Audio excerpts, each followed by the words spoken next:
Sir, যাদের osteoporosis হয়ে গিয়েছে বা যারা অস্টিওপোরোসিসের ঝুঁকিতে রয়েছেন, দুজনের ট্রিটমেন্ট কি আলাদা হয়ে থাকে? জি অবশ্যই। যাদের অস্টিওপোরোসিস হয়েছে তাদের আমরা চিকিৎসার মধ্যে নিয়ে আসি। যেমন তার যদি স্ট্যাবলিশ অস্টিওপোরোসিস হয় তাহলে তাকে ওষুধ দিয়ে চিকিৎসা করতেই হবে।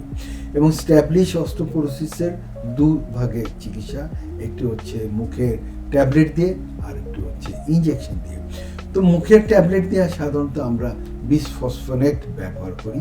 সেগুলা প্রতি সপ্তাহে একবার করে ট্যাবলেট আছে বা মাসে আছে, অনেক সময় ইনজেকশন দিয়ে বাৎসরিক আছে, এভাবে আমরা করি।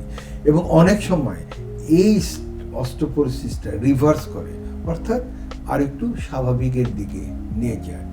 কিন্তু এইটা যদি সাকসেসফুল না হয়, যদি দেখি যে তার অস্টিওপোরোসিসের সমস্যাটা উন্নতি হচ্ছে না, তখন আমরা টেরিডোপেপটাইড ব্যবহার করি।